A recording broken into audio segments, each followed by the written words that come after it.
All right. I want to thank you guys all for attending this webinar today. We are going to talk about refeeding unwanted or starved horses. Okay, so unwanted horses are basically those horses that are no longer wanted by their current owner because maybe they're old, maybe they've been injured, or they're sick, or maybe they're just simply unmanageable. They might be dangerous to be around. Whatever the situation, basically they fail to meet their owner's expectations. So the other thing that can happen is maybe the owner just simply can't afford to continue caring for them. So I think that, a lot of times we think of the unwanted horse as the first thing, when we think of a starved horse, we think of the unwanted horse. But horses can become starved for a variety of reasons, and not all of them are simply just because they were unwanted. So, keep in mind that there are owners out there who really badly desire to have a horse, but they're just not fit to care for them. So maybe they could be mentally unfit, maybe they're financially unfit, or maybe they just don't have a basic understanding of animal or equine husbandry.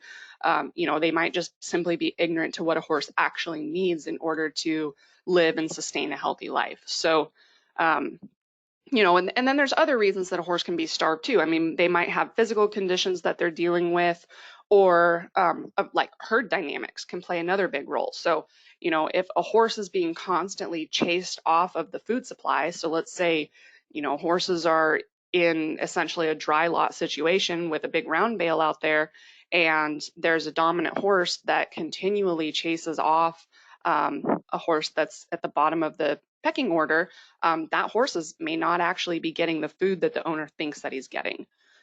So if any of you have recently acquired or plan on rescuing a starved or a severely malnourished horse, just keep in mind that rehabbing that horse can definitely be a challenge, and it's definitely very time consuming, but it can really be a very rewarding experience as well. So let's talk about kind of the safest ways to reintroduce nutrition, and then we'll address some of the other factors that you're going to want to consider when you are refeeding a starved horse.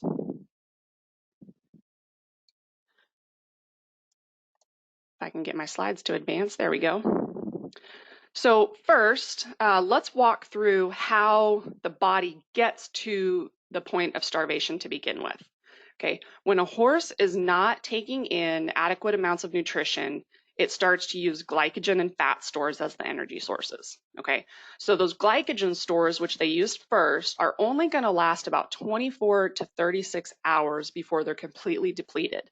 Then the horse moves over to start utilizing his fat stores. Okay. So once the fat stores are depleted, the body begins a process called gluconeogenesis. Okay, it's a really long word, but basically what it means is the body starts to break down its own proteins in order to produce glucose to be used for energy. Okay, so since essentially every tissue within the body is comprised of proteins, it's not only muscles that are broken down. Okay, keep in mind that protein is going to be scavenged from vital tissues. So things like the intestinal tract, the heart, and other essential organs. Okay. So if a horse is completely deprived of food, that horse can lose about 40% of his body weight in as little as 60 to 90 days. Okay. But we know that most starved horses, they get to the point that they are at not from complete deprivation of food, okay, but really from basically receiving an insufficient diet over an extended period of time. So that could be 3 months, 4 months, several months. So kind of a general guideline to think about is when a horse loses 40% of his body weight, he's going to have a difficult time even holding up his own weight, okay, his own body. So at that point, horses typically will become recumbent, which is the scientific word that just means they're going to lay down and they're not going to be able to stand back up. Okay.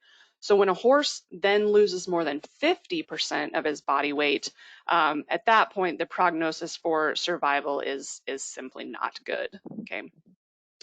So according to Kentucky Equine Research, Starvation causes muscle wastage, it causes weakness, it causes hypothermia, and also, it causes a decrease in the gastrointestinal function, along with, the inability to heal wounds. Okay, so if you think about a horse who has become recumbent, cannot stand back up, essentially that horse is going to eventually begin to get, like bed wounds or bed sores, on the spots where it's constantly in contact with the ground. Okay, that horse is not only dealing with that, but then has complete, or not complete, but a very reduced ability to actually heal those wounds himself. In addition, so cold tolerance. All right, so I mentioned hypothermia. Horses who are undernourished are not going to be able to tolerate cold nearly as well. You really need to make sure, if you are caring for that kind of horse, you need to make sure that you have, in cold weather, keep blankets on them, make sure they've got adequate shelter, and all of those things, because they just can't tolerate it very well. And then certainly their immune system is going to be incredibly suppressed. Okay, so other horses to think about, pregnant mares nursing foals, okay, horses with heavy parasite loads. All of these types of horses are going to be even further compromised when they're dealing with malnutrition or a starved situation, okay? So something to keep in mind, starvation severely impacts the gastrointestinal system, okay? So without food, the intestines start to undergo physical changes, which basically reduces their ability to absorb nutrition, okay? And then on top of that, the beneficial bacteria that live within the gut are also really impacted, okay? So the gut bacteria and the protozoa, their primary responsibility is to ferment forages and other feedstuffs and basically turn fiber into energy or calories for the horse to use, okay? So the gut is becoming less efficient at turning that fiber, that foodstuff, into energy. And then on top of that, it's also becoming less efficient at secreting digestive enzymes. Okay, so enzymes are needed in order for the horse to properly break down nutrients so that those nutrients can then be absorbed. All right, so for those two reasons, the hindgut not functioning properly and then the enzymes not being secreted properly, the total diet of that horse has a decrease in digestibility, or the diet is less absorbable by that horse, okay? So refeeding must occur gradually, okay, to allow that gut flora to readapt to the feed and recover to their normal functions. All right, we all know that the gut flora adapt to feed. So by quickly reintroducing new feed into the diet, you can actually throw those microbial populations kind of into a bad state. So we'll walk through how to reintroduce here in just a second. But first and foremost, it's important that if you're going to be refeeding a starved horse, that you have a thorough evaluation conducted by the veterinarian. Make sure also that the veterinarian pulls blood. So you want to do this to determine whether there's an underlying condition that is actually causing this extreme weight loss, or B, if there is possible organ failure. Okay, so from there, you can then, between the two of you, help decide the best course of action moving forward for that horse. Now, when feeding an emaciated horse, it's very important to remember that getting this horse back to good health and good weight is a marathon, okay? It is not a sprint. And it's going to require a lot of time, a lot of dedication in order to do it safely, okay? So some of the first things that people want to do is go out and get dental work done, go deworm, and then right away start offering high quality forage and feed, okay? All of those things are very important elements for achieving weight gain, as we all know, but they need to be done carefully and they need to be done over a course of several months so that you don't cause further stress to the animal, okay? So there's actually something called refeeding syndrome, which can occur if a horse is actually fed too much too quickly, okay? So the basis for this syndrome is that by oversupplying nutrition, okay, so by providing too much good quality nutrition to a malnourished horse, you can actually cause them harm. Now, When I say harm, I'm talking about things like heart failure, respiratory failure, kidney failure, and even death. Okay, so let's talk refeeding syndrome. Refeeding syndrome happens not only in horses, it happens actually in humans as well. So basically, it's characterized by three really big words. Okay, so hypophosphatemia, hypokalemia, and hypomagnesemia. Okay, those are big words, but if you break them down, hypo means low, and then the second part of each word references an electrolyte. Okay, so we have low potassium, low phosphate, then low potassium, and then low magnesium. Okay. And when I say low, I just mean that there are low levels that are actually circulating in the blood. Okay. So let's look at a diagram of what happens in refeeding syndrome. So basically, large amounts of a feed, so specifically those that are high in soluble carbohydrates, okay, are introduced to the horse. That then creates a spike in glucose and then a release of insulin, okay? The insulin prevents the release of free fatty acids and causes an influx of glucose and electrolytes to move into the cells, okay? So when too much glucose and electrolytes move into the cells, that leaves the serum concentrations severely depleted, okay? So when there's a depletion of energy or ATP, this results in basically in red blood cell dysfunction, okay? And it creates a situation where oxygen actually cannot be released into the tissues. Okay, so I use the word ATP. So ATP stands for adenosine triphosphate. ATP, in nutrition, we often refer to ATP as like as nature's energy store. Okay, so ATP is responsible for moving energy or for providing energy that drives the normal processes of cells. Okay, so think muscle contraction, nerve impulse, and really a host of all kinds of other normal actions that cells are supposed to perform. Okay, so basically when there's a lack of ATP, that then is going to create problems like the heart failure, respiratory failure, kidney failure, and then may ultimately lead to death. Okay. So you might be a little bit scared at this point and wondering, okay, how much energy or how many calories do I need to provide a horse to start? Okay. So a good rule of thumb is to base the digestible energy, or the DE, okay, so that's the nutritionist term for calories.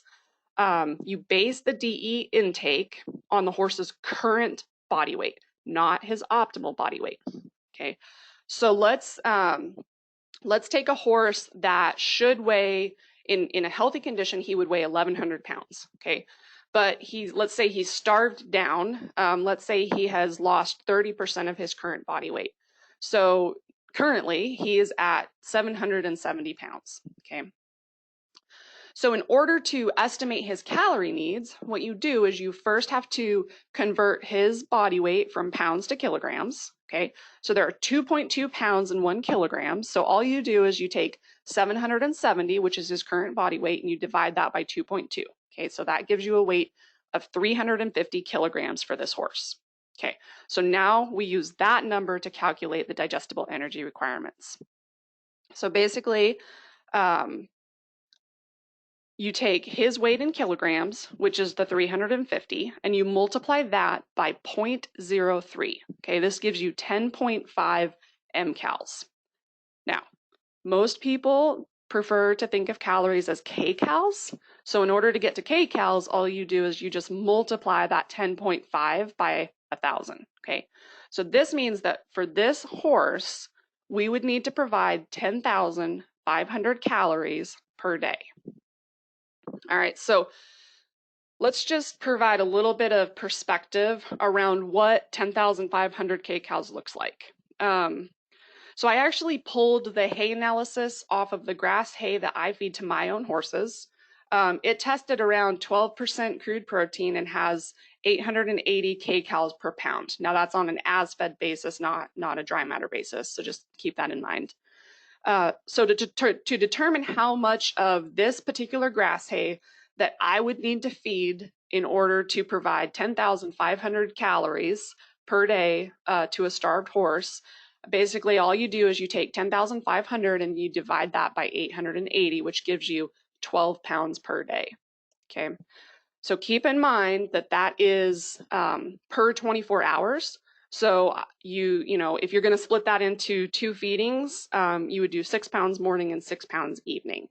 Now, when you are starting to refeed a horse, the frequency of feeding is important, and we'll get into that here in just a second. But before we get there, let's talk alfalfa. So I also have alfalfa on hand for my own horses. So again, I pulled the analysis that I have on that hay. Basically, it tested a little bit over 19% crude protein, and the calorie content on it was 1,070 kcals per pound on an as-fed basis. So again, you do the same math. You just take the 10,500, you divide it by the amount of calories per pound, which is 1,070. Okay, that gives you 10 pounds per day. So if I were to use this particular alfalfa to refeed a starved horse, and I was going to feed twice a day, I would feed 5 pounds morning and 5 pounds evening to start. Okay, so the type of hay that you use is going to make a difference on how much you feed. So again, that's why it's really important to have hay analysis done so that you know what you're dealing with. So then other things to consider when you're reintroducing nutrition to a starved horse. Rehydration. Okay, rehydration is a huge concern. Make sure that you're providing plenty of clean, cool, fresh water, and make sure that the horse has access to plain white salt. Okay, if the horse is not able or just flat unwilling to drink water on its own, you're going to have to rely on fluid and electrolyte therapy, which of course you'll need to rely on your veterinarian for. So once the horse is rehydrated and he's willing to eat, you need to slowly begin to reintroduce forage. Okay, so in some cases, horses actually will not be willing to eat altogether. Okay, they're basically at the point of wanting to give up. And if you get a horse who is in that state, you're going to have to make sure that that horse is fed through a nasogastric tube, which of course you're going to have to rely on your vet to do, and they'll have to do that for probably the first few days that you have that horse. So in order to, we talked earlier about microbial populations. So another thing that you can do in order to help reestablish a healthy microbial population in the gut, it's really a good idea in that first 30 days to give a probiotic. So I like to do a double dose of the probiotic paste ADR. So do 1 tube in the morning, 1 tube at night. And then when you get that horse to about day 30, that's about the same time that that horse should be started on a concentrated feed or a grain. And so at that point, you can then switch over to a powdered version of ADR, just basically for simple ease of administering that. So, all right, so let's talk about week 1. What do we do on week 1? Basically, you want to start with 1 pound of hay every 2 hours during the day. So that's going to give you approximately 6 to 8 different feedings, and then offer about 4 pounds overnight. Okay, so that gets you to that 10 to 12 pounds total that we had just calculated off of this horse's needs in the prior screens. So then on week 2, what you start to do is you slowly increase the amount of forage by about 1 to 2 pounds every day. Okay, so that means that you'd be working up to about 17 to 22 pounds by the time you hit day 14. And then after that, you can essentially offer, from day 15 on, offer free choice forage. Okay, so one thing I do want to note, if you are going to use alfalfa, generally you don't want to feed more than 50% of the hay in alfalfa. Okay, so in the case of our horse that we just did the math on, and if I were going to use my own hay to refeed that horse, basically I would do half grass hay, half alfalfa, or I might just go with all grass hay. So basically what that does is it just helps keep the nutrients more in line with the actual needs of the horse. Okay. So let's say that horse from week 2 to week 4 has been on free choice forage. Things are all going well. Okay. So it's right around that 4 week or that 30-day mark where the horse is eating normally. You're starting to see some weight gain. Okay, the horse is visually starting to look better.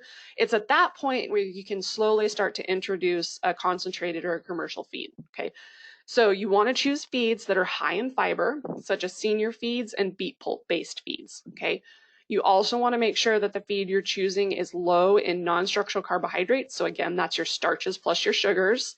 And then you want to look for a feed that's at least 8% or more in fat. Okay, that's the reason for that is you've got to get a higher amount of calories into that horse, and fat is a safer way to do that than those starchy ingredients like oats and corn and barley. Okay, so you want to avoid any kind of your cob mixes or your sweet feed mixes. Okay, so those are those feeds that are just blends of oats, corn, oats, barley. All right, that's what cob stands for. If you've ever heard anybody use that term for a feed, oh, I feed a cob, a COB, corn, oat, barley. Okay, so the reason we want to avoid those things is because they're very starchy and they're very sugary, and that can cause problems for these horses. So when you do introduce a feed, you want to start with very small amounts. Okay, so think 1/4 pound twice a day, and then slowly increase that amount every 3 to 5 days by just 1/4 pound. Okay, until you actually reach the amount that's recommended on the feed tag. Okay. So I want to point out, every feed is going to be designed differently and have different feeding rates. So make sure that you read the feed tag and you calculate out exactly how much that horse really does need, and then feed to the manufacturer's recommendation that's listed on the tag. Okay. So in general, again, at the beginning of this, we said this is a marathon. It's not a sprint. So expect this to take 5, 6, 7, 8 months for the horse to actually regain his normal body weight. And in the instance of a horse with very poor dentition or very poor tooth health, you want to use the same concept as, but just make sure that in those horses you're using a soaked hay pellet in lieu of the long stem forage. Okay, so use the same protocol as far as the amount to feed, how to introduce it, how long to take when introducing it, but just make sure that you're using a hay pellet that you have dampened a little bit with water so that it's easy for that horse to actually kind of maul it around in their mouth and ultimately get it swallowed safely. So quite often, a starved horse is going to have a list of other issues that you're going to have to address in addition to gaining weight. Okay, so just remember that, this horse has undergone extreme amounts of stress physiologically, and every additional factor that you put on this horse is going to add more stress. Therefore, you want to make sure that you space these general healthcare practices, space them out. Okay, they may need to be spaced out by a month or more, which again with proper supervision from a vet, you can work through all of this. So think about the hooves. Most of the time, these horses have been neglected, so their hooves may be severely overgrown, which means they may need a little bit more frequent farrier attention in order to get them trimmed back and reshaped and get those horses comfortable. Teeth should also be addressed. Okay, so keep in mind that poor dentition has a direct effect on weight gain. So if the horse is still extremely malnourished and weak, the sedation that you would need to give to that horse in order to float his teeth could actually be really dangerous. So you may actually have to postpone having that horse's teeth done until you get him to a point where he can safely withstand sedation. Deworming is another one. You definitely need to, at some point, get this horse dewormed. But ideally, the way that you would go about it is work with your veterinarian. The veterinarian would perform a fecal test first, and then help you decide on which deworming to use, the type of protocol, how often, when it's safe to do that. Okay. And then lastly, vaccinations are very important, but they also may need to be postponed until that horse is in a little bit better condition to actually be able to tolerate them. So for more information on feeding a malnourished horse or for help determining a program that's going to best suit the needs of this horse, uh, feel free to reach out to Bluebonnet Feeds or Stride Animal Health. Okay, through both of those websites, either bluebonnetfeeds.com or strideanimalhealth.com, we have the tab that offers virtual nutrition consults. So you can request a free consult and we'll get you in touch with a nutrition consultant that would be happy to help you work through a program.